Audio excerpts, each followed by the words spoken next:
up the potential that can get you to transform how your life is operating. And if your life is operating good, fantastic, you can notch it up a bit. But if your life is the way it appears to most of us, there is some things that are breaking down and seem outside your control and out of your grasp, it is possible to get a handle on that. And today's class is hopefully, for those of you who have the right mind for it, can actually give you the key to doing that. Because it should lock together a bunch of information from the previous courses and whatever brought you here. So just take a comfortable seated position. We're going to do about a 7-minute meditation, which takes 15 minutes.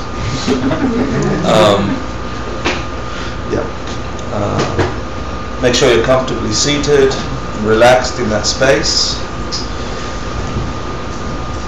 And remember, we do some blah blahs at the beginning.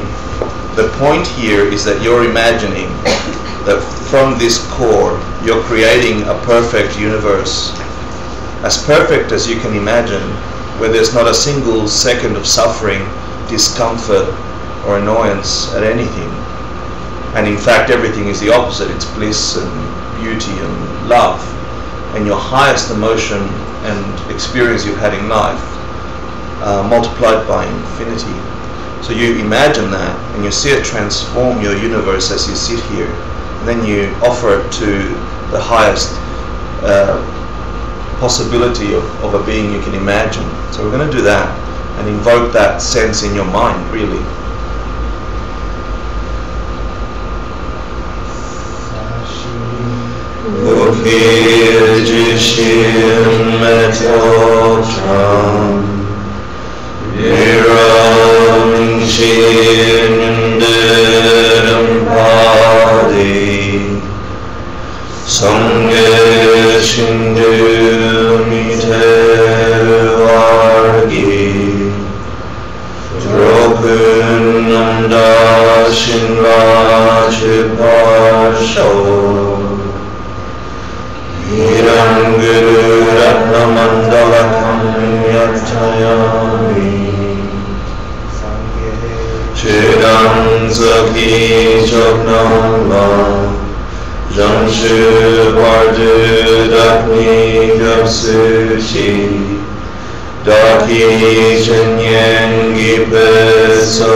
Just settle in your seat so your back is straight,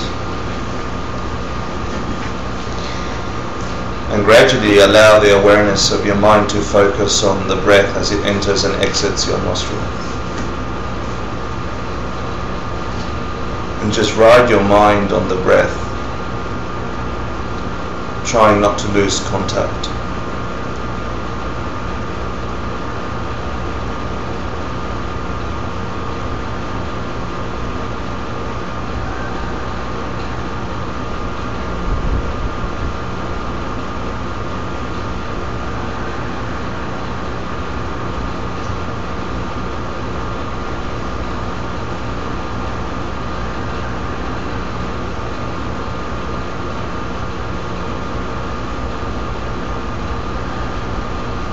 Whenever the mind wanders to another object, a sound or a sensation or a thought, just allow that and return back to the breath. It actually lets you come back to the breath if you realize when you return that that thing triggered you. So it becomes part of your experience of the breath. And just naturally and softly bring it back to the breath and focus as the breath moves in and out of your nostrils.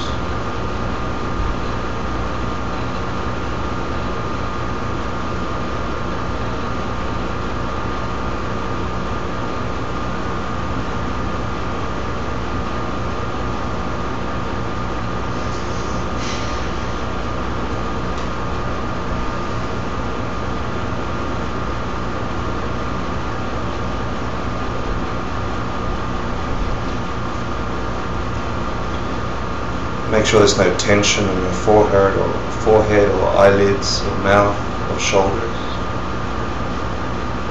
Just relax into your seated position and focus your mind on that sensation of the breath. You are now focused on that. And inhabit that space.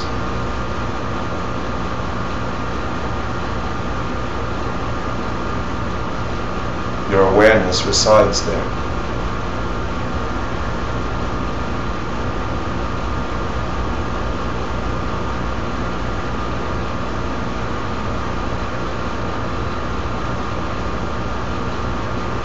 Now I'd like you to invite the most heightened idea of an enlightened being you can imagine, the most evolved being.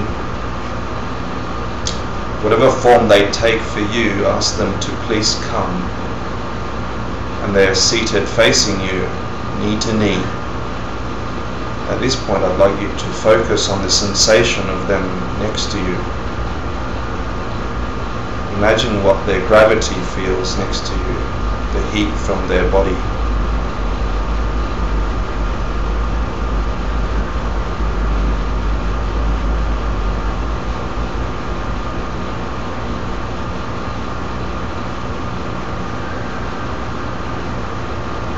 And observe how your breath and their breath are in sync.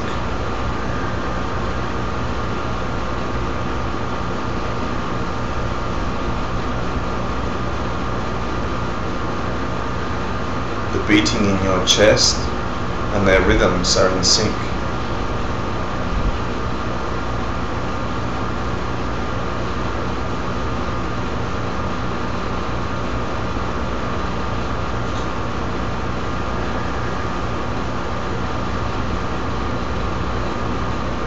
I want you to imagine their most perfect qualities, the things you admire and aspire about them.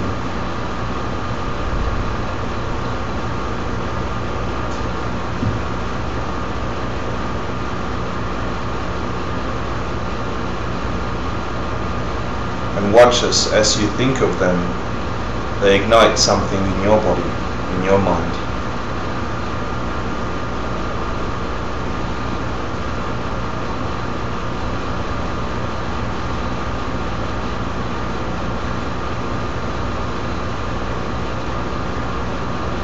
Now offer them something of beauty, perhaps a magnificent moment you had today, a clarity of thought or a beautiful image, a sunset or something.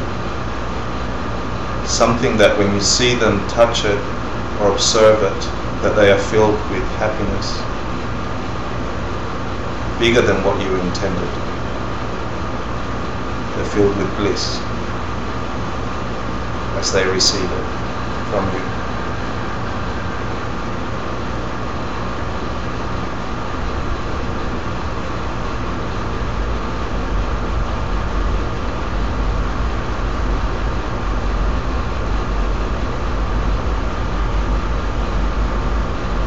Now I want you to think of one action of body, speech or mind that you did today or in the last 24 hours that if you think of cause and effect, that will produce an unpleasant result in your life. Maybe it was a moment of anger or frustration or laziness.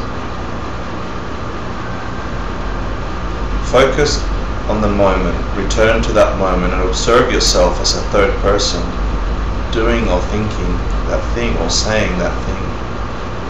and imagine the energy impact in the world for you having done so.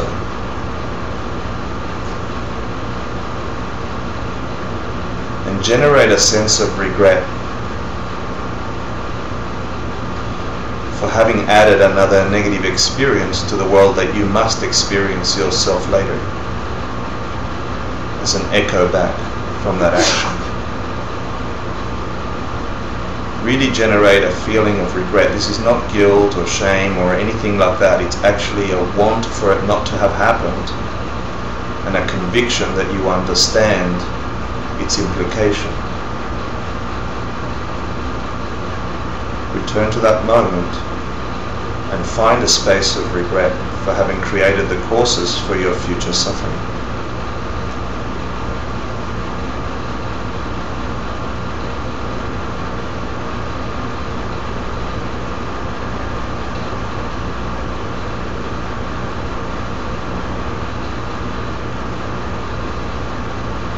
Make a commitment to watch not to do that again in the future.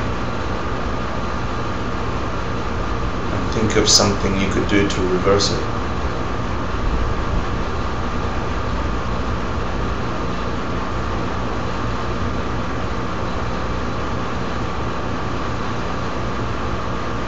Now allow your mind to inhabit the opposite. Think back in the last 24 hours and watching yourself as a third person.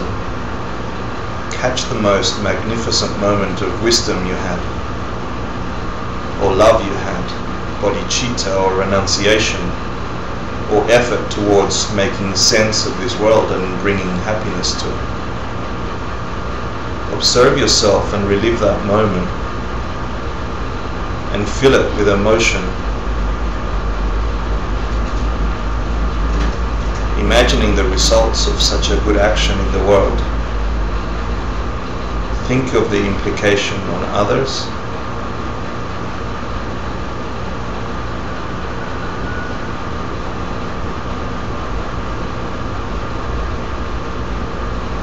and allow your mind to enjoy the pleasure that that will bring the world. It's a goodness. It's the purpose of doing this. Feel good about doing good.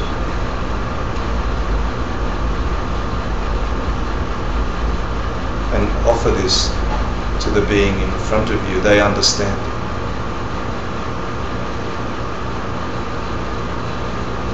And imagine all the beings around the world who have done a good thing in the last 24 hours, similar to you or bigger, made an effort to improve and make the world a better space.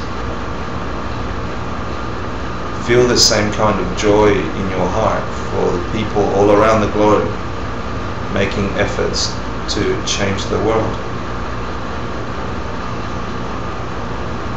Think of that feeling you just had and multiply it by the millions and billions of beings who did a kindness to their mother or their child, to their neighbor, to a friend. And allow your heart to be filled with happiness for that.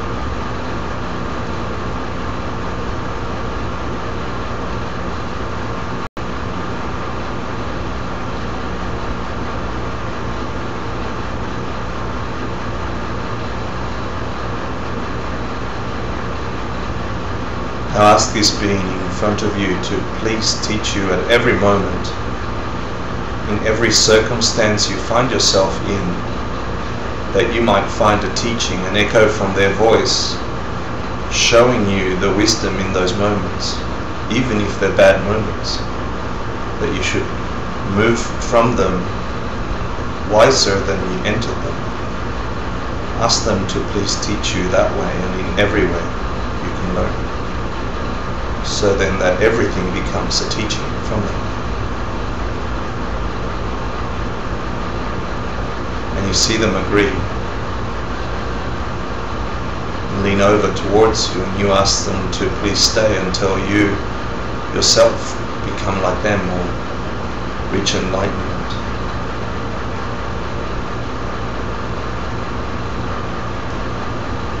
And as you form that pact, you watch them float above your head and turn the same direction you are, and shrink down to the size of your thumb, bright with light. That's wisdom and compassion,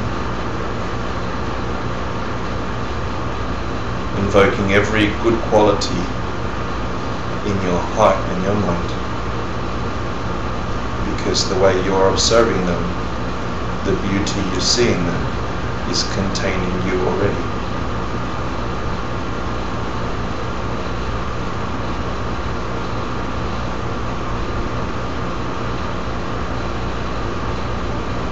That's why you're able to see them that way.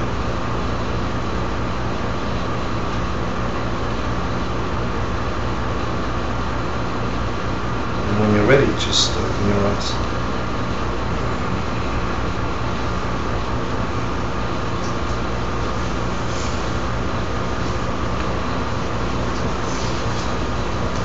So welcome all the holy beings in the room. Thank you for coming. I missed you. It was a week. I hope you had nice practice. Or that you got on national television with a cat. Either or. So, good. Getting funny, let's do that. Where's that? So supposedly you've been through the three principal paths, which are interactive class again. Clarity. Renunciation, which means, in layman's terms, if you had to explain renunciation to my mum who doesn't speak English very well. That's it. ¿Cómo se dice, mamá? Sorry, Michael. The way going about things, thinking it's bringing you happiness, normal way. Can I start over? Yeah. Renunciation. Someone smarter than Michael, please.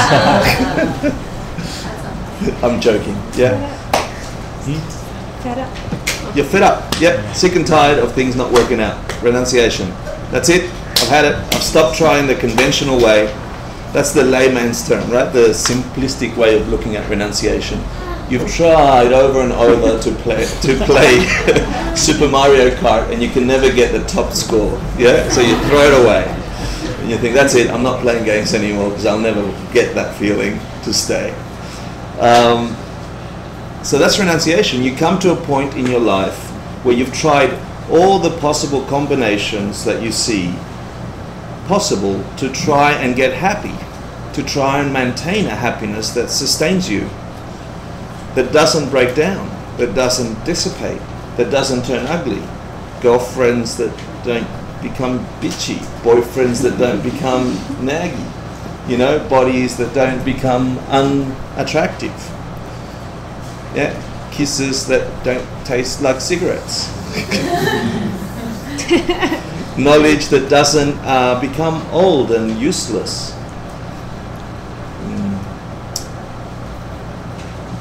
Bodies that don't break and ache. Hair that stays. Yeah, and you've tried all the shampoos. And it keeps falling out. That's renunciation about the shampoo. I like the word shampoo because it's got the word sham in it. So that's. Does anybody remember that the name, the Tibetan name for the first path? No. Nengjung. Remember that? Renunciation. So supposedly you all have that. You all got that, and then you jump straight into getting the second path, which is bodhicitta. Yeah, a Sanskrit name. What's Tibetan name? Jungsem. Good. We just finished doing that last week. How to develop Jungsem, or the week before last. What's bodhicitta? What's the layman's term for bodhicitta? It's exactly the same emotion, right? You're like, you want out of this way of doing things, but you realize you're not here on your own.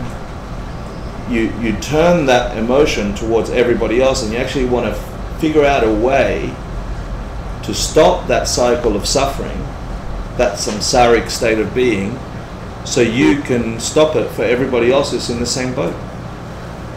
It's a kind of love.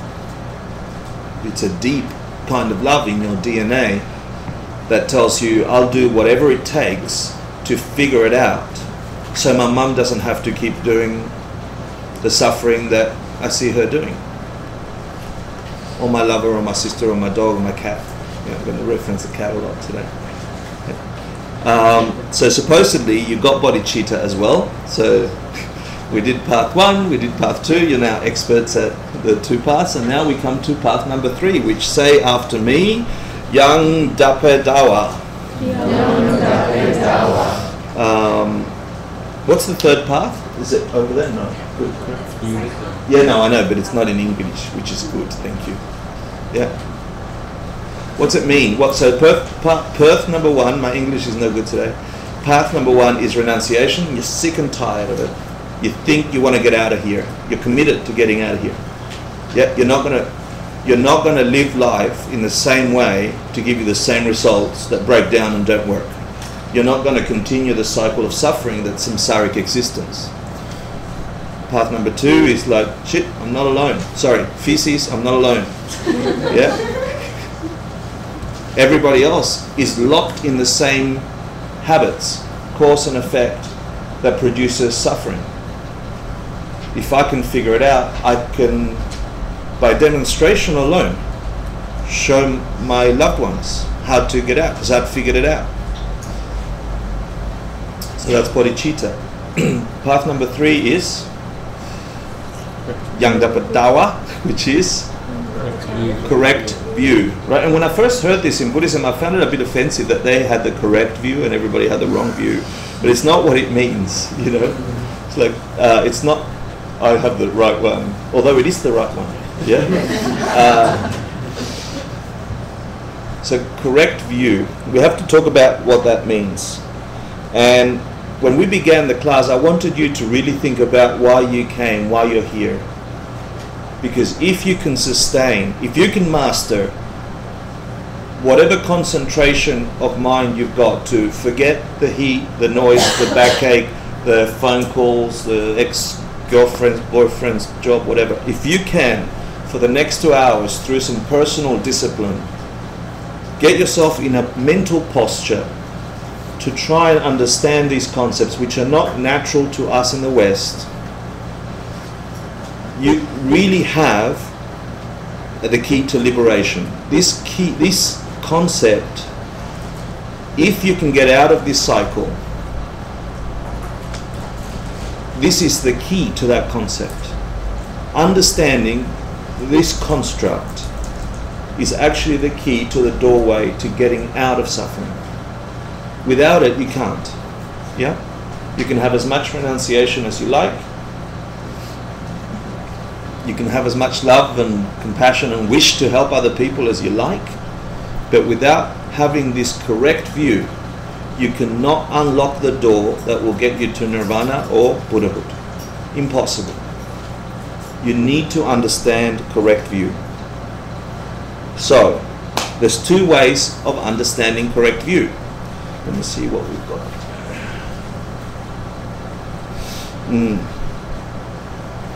First one is intellectually. We're going to do that today. We're going to try and figure out a way to see correct view, or this idea of emptiness, intellectually, with our minds, using logic and reason, applying what we know so far, do a mental somersault to try and figure out what is this correct view. Correct view of what? The other one is directly. So imagine you've never tasted ice cream, as an example, and someone describes to you, okay, let's reverse that. Imagine you've never tasted lemon gelato, to be more specific. And imagine that you had to describe that, and you've never tasted it, but someone says it's bitter and sweet and wet and cold, and it slides on your tongue, and it's chunky and then wet, and Yeah, you try and describe it, and that could describe many things, right? But it doesn't give you a direct experience of lemon gelato. So you can get intellectually what it would feel like in your mouth and what it would taste like and how it would be soothing and all. I mean, you could infinitely explain it intellectually and you will have some construct of that, but that is nothing in comparison to actually getting gelato and put it in your mouth. That's infinitely more real, genuine, truthful. So you can do the same with correct view, the idea of emptiness. We're going to describe this thing, but you cannot have a experience of it without a bunch of things really, but one of them is meditating a lot, like having a strong meditation practice, having a sense of renunciation, because otherwise you won't last in your investigation of reality. And karma, we'll talk about that too. So we can get direct or intellectual. And actually when you have a direct perception of emptiness or correct view, after you've habituated your mind to try and understand what it would look like and taste like and feel like and the rest and what causes it, and you get closer and closer to a direct experience of it,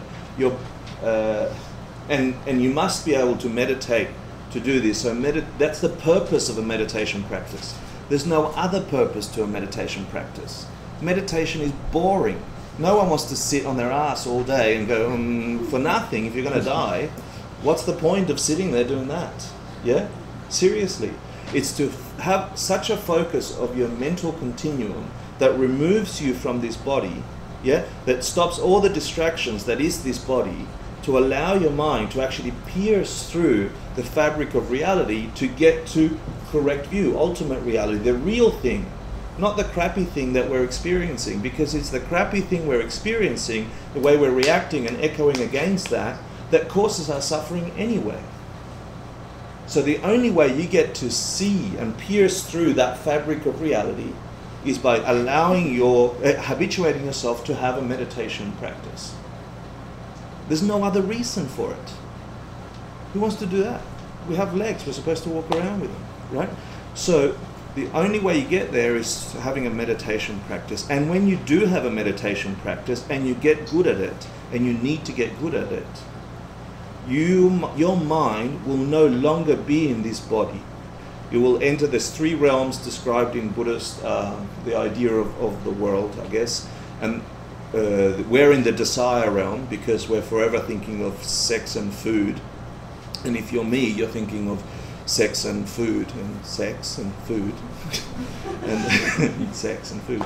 No, but this is called the desire realm because that's predominantly what beings in this realm are concerned with. You know, reproduction and eating. Lemon gelatos. Yes, I forget he's here and I really should refrain from the sexual commentary. Thank you, Chance.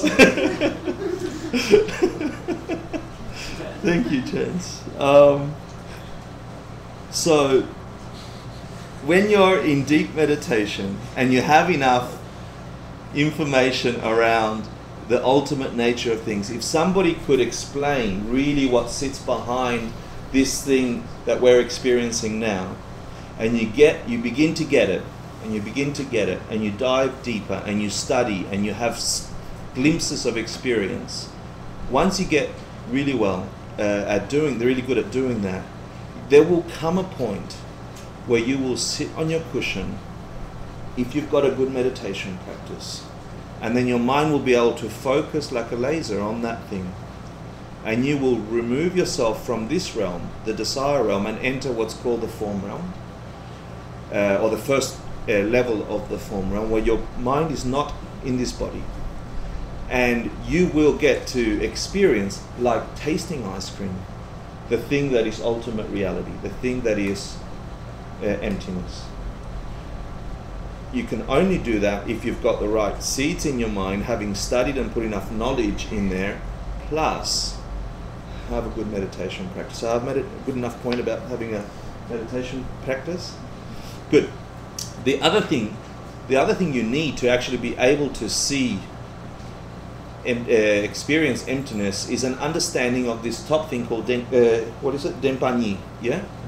So say after me, Denpa Nyi. Denpa Nyi. Which means, Denpa means truth, and Nyi means two. This thing called the two truths. To perceive emptiness, you must perceive the two truths.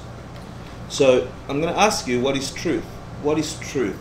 And this is the first part that I think for me was peeling away the Western habituation of understanding my world. Yeah, understanding what this means, truth means, will help you understand ultimate reality, correct view, etc. So what's truth mean? Just give me a simple explanation of truth. The nature of things, a truth. How we see things, the nature of things. And what's truth? Truth versus what? Not true. False. So in English, we have the implication when we read this word, the two truth, that this is true and that's false. Right? Thank you, whoever said that. Who said that? Did I say that? Thank you, yeah. So it's, thanks. So I want you not to think about it as a truth or a fact or something like that. Truth here means reality. There's two realities going on at the same time. That's what these two truths mean. If you've got to begin to understand that. So it's not about true or false. The reason they chose the word truth, and it's the same in Sanskrit and Tibetan, is it's because it's a misnomer. You'll get to it once I describe it in the next 15 minutes or so. It's supposed to get you to think, a truth, that doesn't make sense to me in some way, because a truth is usually, oh, that's true and that's false. But here it means existing thing or object or reality.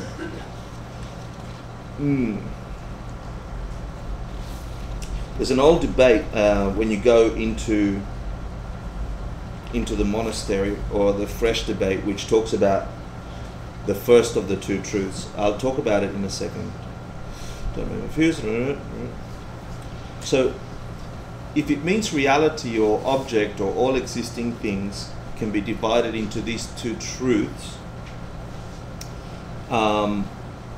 you would have truth number one, let's call it reality number one, and truth number two, reality number two. You can divide the universe in many ways. Changing things, non-changing things, pure things, impure things.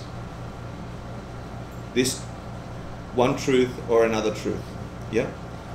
Or you could, let's leave it like that. So let's look at the first of the two truths, say, Kunsop Dempa. Kunsop Dempa. Which means, Kunsop means completely deceptive or fake. And what's Dempa mean? Remember Denpa Nyi? What was Denpa Nyi? It means truth, right? So, completely deceptive truth. Or fake truth. Yeah? Good, I like it. You got it. That play of words, that misnomer is what's supposed to happen in your brain. It's like, yeah, unless you're laughing because I got a booger. Yeah? Yeah. Good. Another way for this, and you'll hear it in lots of Buddhist literature, is conventional reality, relative truth. All those words describe Kunson Dempa. So what does deceptive mean? What's the word deceptive mean to you? It's not what it seems, right? So it appears one way, and you're being fooled. Yeah, the car is really good, you should buy this car, the car salesman says. Yeah, they're deceiving you. You know it's going to break down. They tell you it'll last a long time. It's a deception, it's not true. Yeah, it's a false truth. Because you believed it for a second.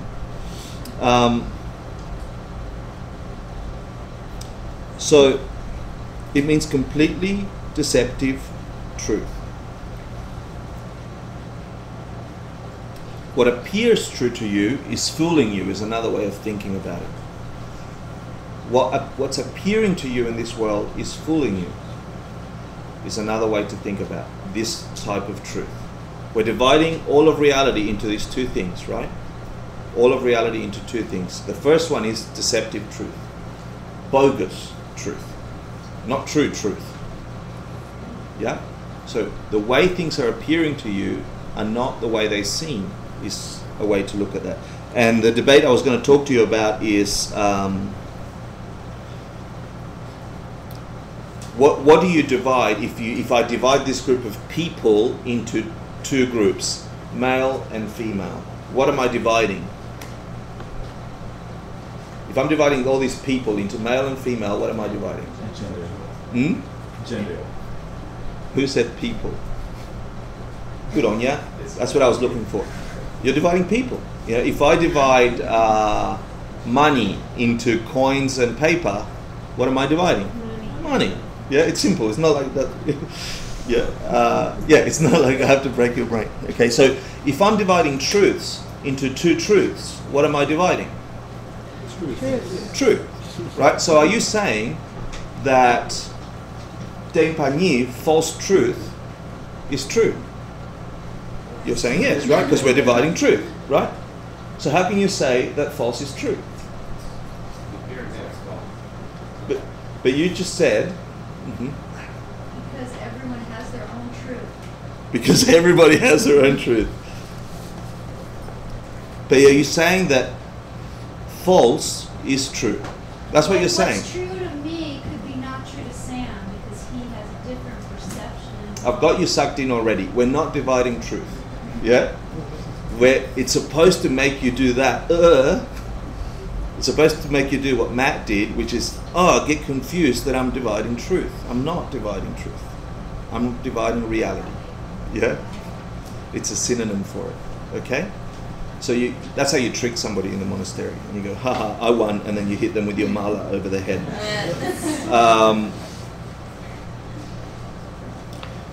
When you hear the word object, so every existing thing or every existing object, it doesn't mean physical thing only in Eastern thinking.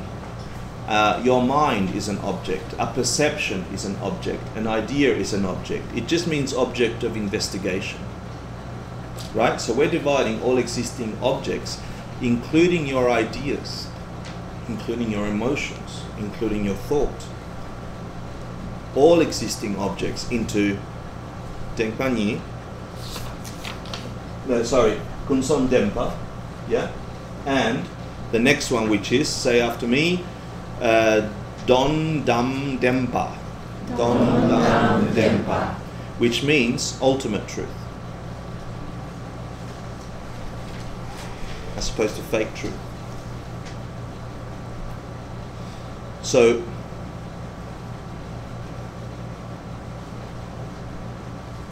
what would an ultimate truth look like? If a fake truth is deceptive, it's deceiving you. So if a fake truth is deceptive, like the car salesman, they tell you it's one way, but really it's another. What's ultimate truth look like? Sorry, it is. They match. The way it appears and the way it is match. Yeah.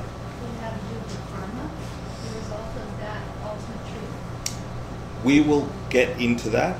I want to go really, really slowly, as if none of us have heard of more advanced teachings. Yeah. So what I'm trying to do to equalize the room is to make sure that we get these basic ideas. So if you've heard these ideas before, good, because you need to rethink them.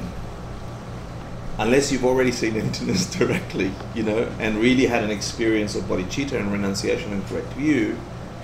Every moment you place your mind on that, it will help you escalate your thinking until you get to a direct perception. So if you've heard these things before, it's good that you're thinking that way, Birdie. Yeah? But don't forget to renew your understanding to whatever depth. You will hopefully be able to find some missing piece that can get you to the next level of understanding for this. So for now, we're painting a very early picture. Okay, thank you. So ultimate truth, in this analogy where I was saying reality appears this way, but it really is different, that's relative truth, fake truth, bogus truth. Ultimate truth would be what? This thing, right? Sort of, but the way we're describing it lies to us because we're describing it in relative truth, in fake truth, okay? Because I have to put a hand up there to tell you that it's a positive thing where it's not a positive thing. The thing we're finding is a negative thing, which means we're not really finding something. It gets complicated, but we'll get there in a second. So, if relative truth or deceptive truth appears one way, but it really is another, you've been faked out, yeah? Ultimate truth is it appears and it exists in the same way. Is the fake part of like our perceptions limited by our senses? What you're talking about before, like that and the Yeah, partly. That's an analogy, a metaphor to get you to think about something, because the reality lies beyond even that. Okay, that's just an idea that gets us somewhere. But it's perfect. That is what I'm talking about. So thank you.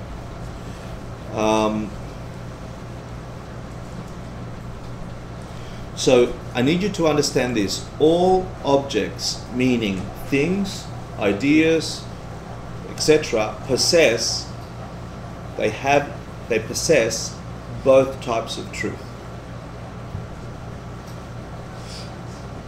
But they are not both types of truth. What did you just say? They possess both types of truth, but they are not both types of truth. What does? Every existing thing, every existing object, both realities. Everything that exists in the universe, from a thing to an idea, and everything in between, possesses both these truths we're talking about. The fake truth, the lying truth, the one that appears one way but exists in another, and we are operating in that all the time, not even knowing that we're in that. That is the cause of all our suffering. Yeah? Example, okay.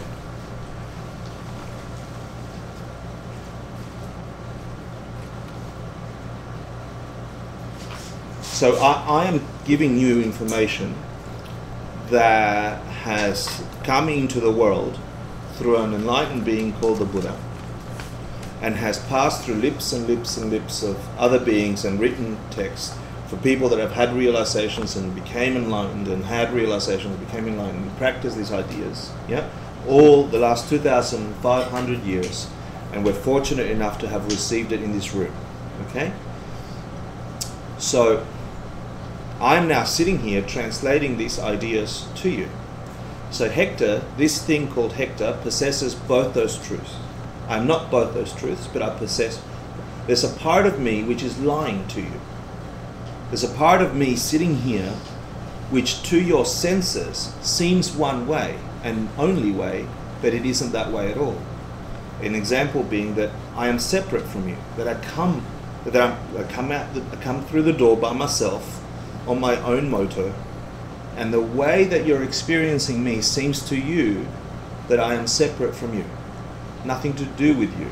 So for that, you treat me in a certain way. The way you treat me is creating some stuff in your continuum. But that is lying to you. I am not separate from you. When we investigate, and we're going to get to later in the second half of the class, where this Hector talking, saying these words, come from,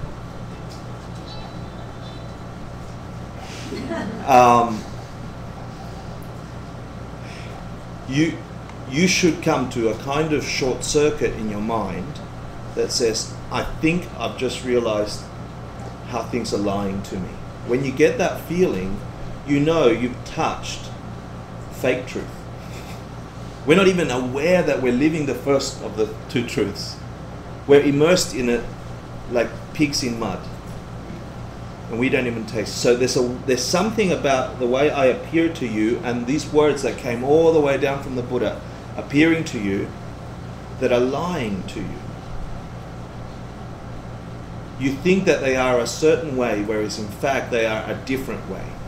The example, to go a little bit deeper and to jump ahead, is that if me and the words that come out of my mouth had a nature of their own, if in the words were the trigger for enlightenment, then as the words came into your ear, you should be enlightened, because the enlightenment comes from the words and this being that you're seeing. You think you're coming here to get information that comes from me. You think you're coming here to get information that is separate to the way you're perceiving that information. You're coming here thinking that you're going to get something outside of you that will give you wisdom separate from the wisdom that's already inside of you. That's fake. That does not exist. There is no such thing as a thing that could say these syllables, vibrate your eardrum, touch some neuron connector, and spark enlightenment or wisdom in you. That could never be. We'll investigate why. So in that respect, this whole phantom that is a person sitting here separate to you with words that can help you does not exist. When you understand that, you've understood the relative nature of things, that things do not exist from their own side. You get to see the ultimate nature of them. You'll get, does that help? Yeah. Let me try a different example. I'll use one that's simple. You know, so there's offensive people on the subway, right? And you look at them and you shy away from them instantly. In fact, some people try not to go in the subway because of these people. No. You know, to avoid these people. So you see somebody and instantly you get a feeling of rejection or attraction. You know, if you're like me, you get a lot of attraction. You go, oh, look at that one, and look at that one, and look at that one. No. But even that, the attraction itself, seems to be coming from them. They have a beautiful body. They have a beautiful face. They have a nice smile. She's a lovely old lady. She's a etc. Right? They seem to be out there separate from you. But when you analyze that, if there was such a thing as a lovely old lady who made me happy when I looked at her, sorry, I just didn't want to say hot boy or, you know, like that. So, if there was such a thing that existed outside of you, that from their own side had those qualities, then every single thing, every body, every ant, every animal, everything that had a mind must get that same response because it's coming from that. And in that respect, we don't live that in that world, because a bunch of people will like or dislike that lady. That's proof that she doesn't exist the way you're perceiving her to exist. That in itself, so simple, we miss it. If these words had wisdom from their own side, none of you would be asleep. If these words had wisdom from their own side, all of you would be enlightened. So these words, the idea that things have a nature from their own side separate from you, is the first of the two truths. It's bogus. But we think that's reality. So we enter the world and behave the world. I like that lady, I'm going to be friendly to her. I'm ignorant about how she is. All my friendliness is wasted and ignorant activity that causes wasted and ignorant results. Even the nice ones. You get temporal nice results, stupid ones that don't last because you didn't interact with the correct thing. You interacted with its phantom. Does that make sense? Or am I, yeah? We'll get it, we'll get it. This is just a flavor, like describing ice cream, to something that we're going to get to in depth in many courses to come, and certainly today and next Thursday. So I've jumped way ahead, now I'm totally lost about these things. that I wanted to describe. That's good. I did that really quickly. Woo. Do I have any questions? Good.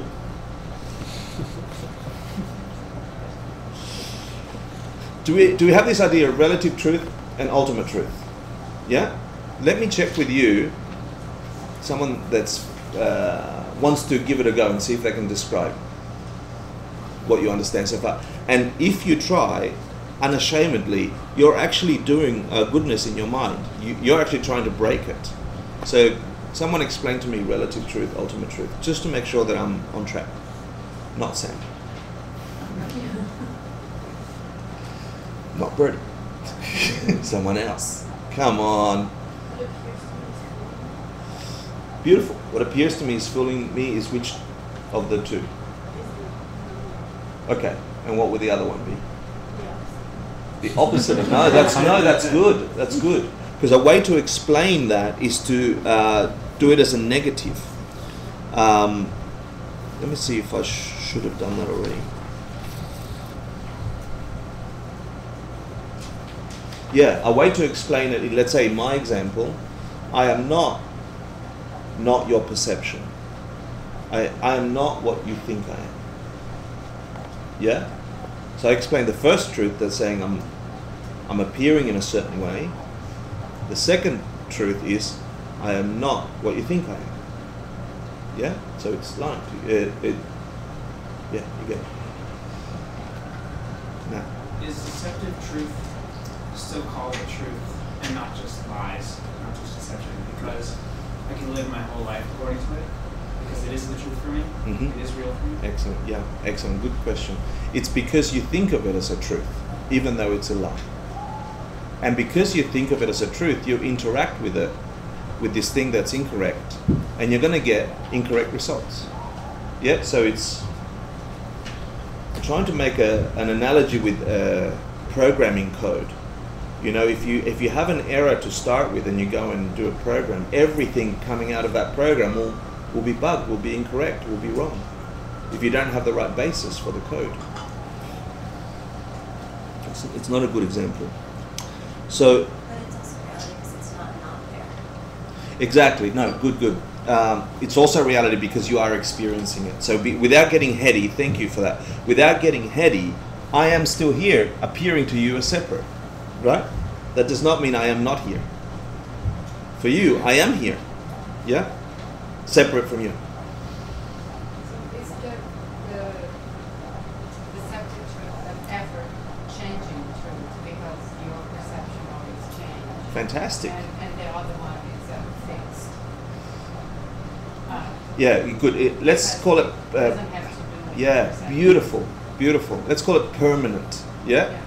Fixed. Excellent. Thank you so much. It's changing all the time. The first truth. Beautiful. The second one is permanent. Inherent. Good. Inherent is good too. We got that? You all look very serious. I'm not sure if that's it. Let's see if we can... Another way of explaining the first truth, and actually you would have heard this before, is tendril, which is dependent origination. Yeah? A way to describe, a positive way to describe how things appear in this first truth experience, tendril or dependent origination, which means, it just means that things come about because they are dependent on something else. In fact, that's why they're changing. Yeah? Because everything that changes depends on something else. What was that? Sorry? One thing leads to another. I didn't get that. One thing leads to another. Yep, that's one way of explaining dependent origination. Cool. Isn't it more polarizing? Or is one thing leads to another is more It depends. Dependent origination is polarizing. If you're talking about the wheel of life, it's one thing. If you're talking about the two truths, it's slightly different. Yeah. So dependent origination, that which occurs dependent and originating, is I guess the way to describe it.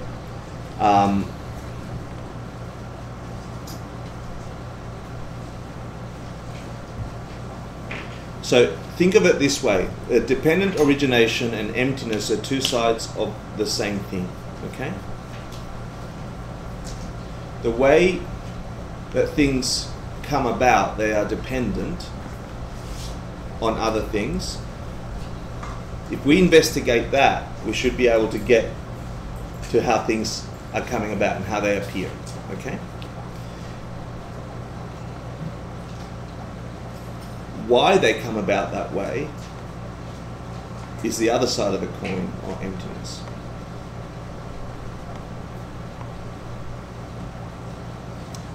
Let's make it simpler.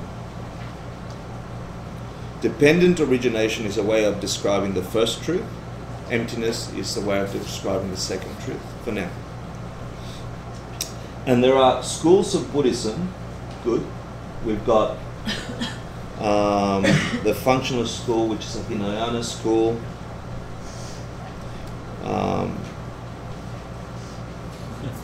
Can someone go and write next to them? Can you go right? The Abhidharma school next to. Is it up there or not? No. No, that won't work. Who's got it? Yeah. We're going to describe the 4 schools of ancient India, not the 4 schools of Tibetan Buddhism, so you can understand in the next courses that are coming. The first of the Hinayana schools, don't worry about the spelling, Abhidharma.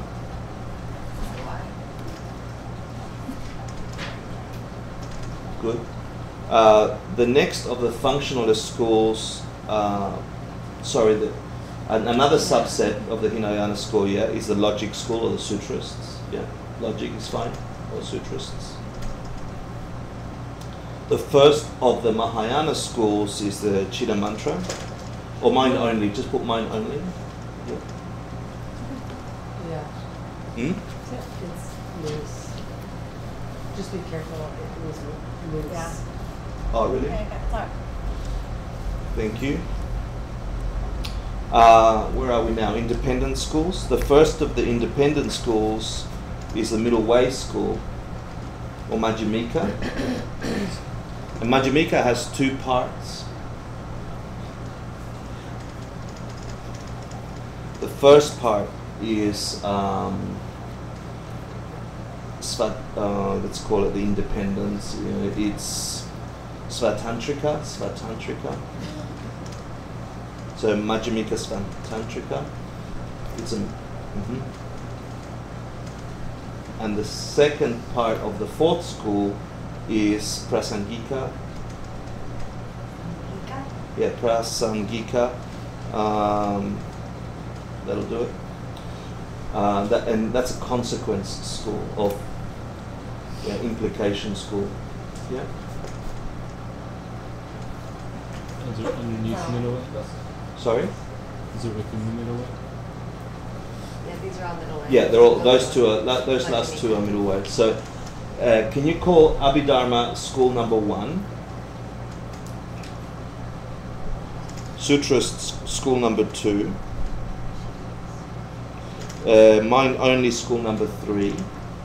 And then 4A is Svatantrika and 4B is Prasangika. The functionalists are 1 to 3, which is good. So you've got that right. And 4 is independent. 4A is independent, and 4B is Prasangika. Which is the implication school. So that works. Excellent. So independent goes to. You can remove functionalists. This is important because we're going to try and figure out, if you get this construct, you hopefully before the end of the class you will get an understanding why the hell it's important to try and figure out why different ways of thinking about truth or reality is important. And then it should make a bunch of sense about all these Buddhist words and ideas that have come into the West that somehow seem disconnected from my reality. So how do I make it change my life? How do I make it change my reality, my existence? How do I actually remove the suffering that I feel when I don't want to get up in the morning and go to work? And that rejection that I feel when my partner doesn't do what I want, or the bank account doesn't look like I want it to. Yeah? So hopefully we can make a connection to that, but we can't do that connection until we understand the foundation for it and the implication for it. So it's a hard class, I know, because these are concepts that we're just touching a layer, and I'm very aware about all the things that are coming after here that I can't be talking about now because they don't make sense without this. It's a complete reconstruction of the way we think about reality. It took thousands of years for these cultures to get these ideas into their hearts and minds. And we've been brought up in a different way. We have our own prejudices about how the world operates. And that's, if you're feeling any kind of tension in your mind, that's what we're trying to separate. The way we're used to experiencing and thinking about the world, and now we're a bit older and we're not at school anymore, so it's hard to think about things not being what they told us at school. But this is a completely different way of looking at the universe that, if you understand how to maneuver it, can open that door or get you to that door that we're about to get the key to when we understand what correct view means. Yeah? Excited? Look at all these beautiful new words. What's Abhidharma? Damn it. Abhidharma means knowledge. So this is the 4 great schools of India. You need to understand this, so then they look at the 2 truths, each of them, and correct view in a slightly different way. And we do too. So we'll connect those in a second. So Abhidharma means a school of people that think of things as knowledge, because they study from this book where it's like a collection of all knowledge. All existing things are described in the Abhidharma. The logic school or the sutra school are called so because they believe that the basis of all things lie in the sutras. The Chitta Mantra or mind-only school think that things are only in your mind, from your mind only. And the Majjhimika school, the middle way school, which has 2 parts, the independence and the implication, which I'd like to call consequence school, have a different scope again about how reality works.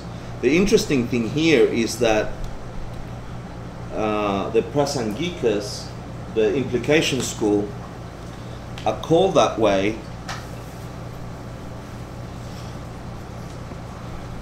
because using sarcasm, I guess, using this idea of implication or consequence, they believe that they can grab the way you're looking at the world sarcastically or through a ridiculous statement that just uses your way of looking at the world, throws it back at you, and the consequence that happens, you have a different way of thinking at what you're thinking about, ignites you to realize emptiness.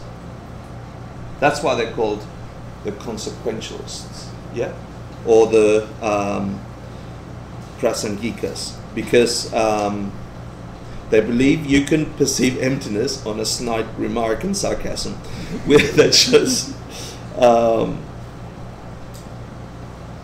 that actually questions you through. That's why debate is big in these monasteries. They question your state of reality, and then they throw it back at your face, trying to make correlations that make you wake up, and you go, "Oh, I thought things are outside of me," and then through logic and reasoning, and then throwing the comments back at your face, form a disconnect in your mind that get you to make a new bridge that get you to reality, the ultimate nature of reality. They use this method to get people to wake up. The lower schools are 1, 2, and 3. The higher schools 4. It doesn't mean lower as in they're stupid, like we tend to think of things in the West. It just means that they have a slightly different view of emptiness, of reality. And we'll explore those views. In fact, we use, we're Prasangikists, for your information, the Dalai Lama and the rest. We use all the schools to understand the nature of things. Just real quick, I think it's confusing which school, like Hinayana, is Sure. that Abhidharma, is that Mahayana? Good question. Yeah. Bodhidharma and Sutras. Yeah. So, good. I'm glad you asked, because it's But, like, clear the for middle me. way, like, is independent. Like, I think I'm confused. Okay, no problem. So let's go that the Hinayana schools forget functionalist independence and implication. What's a Hinayana school? Lesser vehicle, right? What's it mean? Sam, you can talk. Yeah. It means it's designed to get Yeah, like you just want to get to nirvana. Yeah, you want to figure out how things aren't working. You get renunciation. You try and figure out what's wrong with the world, and you try and get a correct view, and you get out of here. You achieve nirvana. Yeah, for you. Thank you very much. See you later. That's Hinayana. There are 2 schools in the ancient schools of India, and there's so many ways of slicing Buddhist thinking into schools. This is one of them. Right? The Hinayanists come from 2 of these ancient Indian schools, the Abhidharmists and the Sutrists. Right? So forget the first column, just think that the Hinayanists are the Abhidharmists and the Sutrists. People that think that way. Yeah? So Hinayana is sort of a combination in some way of something came before, which is Abhidharma and Sutra school, rather than Abhidharma and Sutra school being branches of Hinayana. Because it's written up, yeah. Yeah, in reverse. Fair enough. Yeah, thank you. Good. Mahayana, mind only, is another ancient school of India. These schools, I think, what was it? Around 200s or something, whenever Chandrakirti was around? When was that? That's when these schools came to be named that way. In reality, there aren't these schools that sit in a college or in a section of the world. It's just a group of people that think in a certain way. And then later on, historians and people like us try to group them into these ideas. Yeah? Even Buddhists try to connect them into these ideas. In reality, all it means is this room is filled with some Hinayanists, some Mahayanists, some Abhidharmists, some Sutrists, and so on, depending on how you're thinking about your reality right now. And it's not like we're a specific thing. It's just about your level of thinking about reality now. That's all it is. Yeah? And so looking back in history, we try to name them. The only reason I want to divide them is so we can connect the way they each explain the idea of correct view. Yeah? So all you really have to know is that these 4 schools, Abhidharma, Sutras, Mind Only, and Middle Way A, Middle Way B, each have a slightly different way of looking at reality. In fact, the first 3, Abhidharma, Sutras, and Mind Only, are called functionalists when talking about the idea of correct view or reality, because, let me just make sure I find the right definition, they believe that if something has a function, if something does something, if it functions, then it truly exists. That's why they were called that. So if the pen is used for something, then it truly exists. That's how they explain this reality. Let's explain it in the first terms, in dependent origination terms. They think that it functions that way because it comes from prior causes. So a functionalist believes that this functions because it comes from prior causes. Something made it this way. We think that way in science. We think that the pen came from plastic and ink and design and the rest. The things cause this thing. That's the way to explain the existence of this thing through dependent origination via the functionalist point of view. Now, the inverse of that, the emptiness of that, so the emptiness of the pen according to those first three schools would be that, what would it be? If their explanation is that this exists because it depends on its causes, what would its emptiness be? What would it not appearing be? Yeah? Could be a chew toy for a dog. No. It could appear to be something. No. Example of No, what I mean is simpler than that. No. It stops working. Something that isn't caused can't exist. That's all. It's simple. Yeah? They believe this comes from something. So we think that in the West. Plastic, factories, work people, yeah? Ink and the rest. Simpler way of putting it. The emptiness of this would be that nothing could happen by itself. Yeah, you couldn't have things appearing. So for them, the second truth means that nothing could exist if it's not produced, if it's not caused. That's what emptiness means for them. For them it means it wouldn't have cause. So it's empty of cause, you can't have that existing. That's the way they explain emptiness in those first three schools. And they say the reality is free of cause, that's why it's empty. No. They say that emptiness is something that doesn't have a cause. Yeah? Yeah? We'll get to where you're heading to, because you've already had a hint of the fourth explanation. Yeah? Or the third explanation, sorry. So nothing happens by itself, you can't have things coming from nothing. So dependent origination is the lowest way to explain how things come about. Things come about through causes and condition, that's all they're saying. You do this, that happens, that's why things exist. In that explanation, emptiness would mean things can't exist without being produced by causes and conditions. That's all. That's all you have to think about that. Then how does anything exist? That's just the first view. You have to think about how these arguments came about. Okay? We'll get to that. You've already thought about it because you've had other training. I'm trying to go at the very, very basic of how we got to this understanding. The independent school, or which is, how many schools is the independent school? How many schools? This is a trick question. How many of the 4 schools is the independent idea that we're going to explain dependent origination and emptiness? One. It's half. Yeah. It's half of the 4th school. Yeah. It was a trick question. It's the first half of the 4th school is the independent way of thinking about these two things, these two truths. You see it? Are you okay with that? I see the arrow. You do? Cool. Okay. So they say to school number 1 exactly what you said. How does things exist? Your explanation doesn't cover everything in the universe.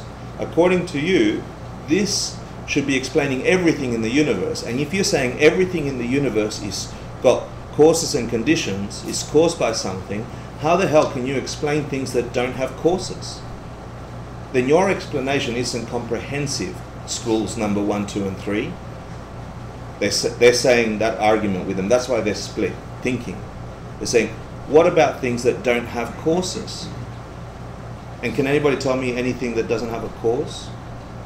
Anything that's... There are a couple of things. Because school number 1, and we think this way in the West, everything has a cause. Yeah? Everything is produced because something else came before it that was different. Yeah? So the plastic was petroleum. We think that's how we cause plastic. Yeah? That's first the functionalist way of thinking. That's what we think. Things come about because we found prior stuff, done something to it, and here we have a pen. Right? That's the positive way, the dependent origination of this pen of plastic or whatever, petroleum, and you can go back. That's dependent origination according to the first school. Everything in the universe must have a cause. But the second split, the independents, say, bull. There are some things in the universe which don't seem to have a cause. Like the idea of space. The idea of, not space as in black, blue, yonder, but the idea of the space that this object is occupying now is there. And it's not changing, it's still a space in the coordinate of the universe. And when I remove the pen, it's still a space in the coordinate of the universe. That space hasn't changed. So that hasn't got a cause. Changing things have causes. Non-changing things don't have cause. Yeah.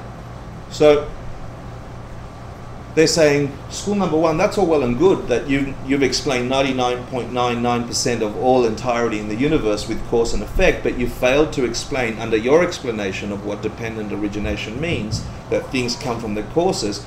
You've missed out a couple of things. Emptiness is one of them. This very idea of emptiness is one of them. Space is another one. And there's about two more, I think. Yeah?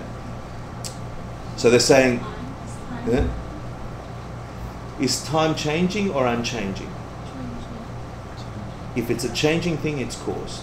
Okay? We'll get to that. We're not going to get to that today. Yeah? So, how about mind? Is mind changing or unchanging? Changing. If it's changing, it's caused. Yeah? It's different to permanent or impermanent. Yeah? So, the second group, the independents, said, we think we have a better way of explaining dependent origination. Not like you said that things exist dependent on their causes. That's one way to look at it. But better still is that things exist dependent on their parts. Because then you can include unchanging things. Because there is a part to space. There's the top part and the bottom part. The left part and the right part. There's directions to space. You can split space into directions. It has parts. And that's what the Buddha meant when he said dependent origination. Things are arising. They arise dependent on, school number one says, causes and conditions, right? Stuff that came before it that produced it. That's why we've got stuff. And if it exists, it truly exists, says the first three schools. The second school says, that's all good, fine, thank you very much, but you didn't quite get all of it, so you're wrong, we're right. It actually explains, it's better to explain things. The Buddha meant things are dependently arising or dependent originating because they depend on their parts. And so you could say about the pen, you can split the parts into the top and the bottom, the ink and the thing, and when you put this thing together, then you have an existing pen. And that's true. Both are true for the pen, right? It depends what level you're looking at it, yeah? But isn't the challenge then that part, like the top bit? Yep. Which will lead us to the next explanation. Stop being a smart ass. No, good. So, do you see how the independents think of it versus the functionalists? Do you see? Yeah, and what is it that we're trying to explain?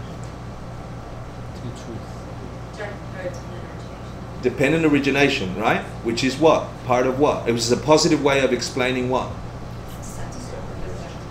Reality, yeah?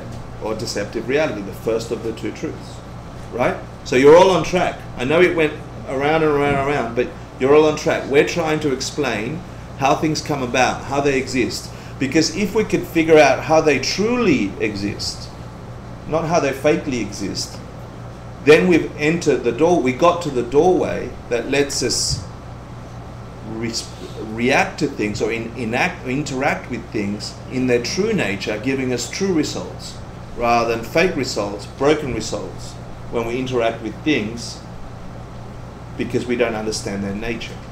Does that make sense at all? because you're all looking very baffled. So the independent school, do they absorb some of the parts of the functionalist and add to it that there is also an independent origination, or they completely discard that? It actually, if you're looking at this from the bottom up, it's all inclusive. Right. If you're looking at that from the top down, I hold to my belief and you made that up. Yeah? Yeah. So it depends which direction you're looking at it. And it's not so much like there's a group of people going you versus me. Right. It's a group of people that say this is just truly how I understand the world. And I challenge you to think really how you think about how things come about in your world. You might be able to intellectualize 2, 3, 4A and 4B. You might be able to intellectualize 2, 3 and 4B.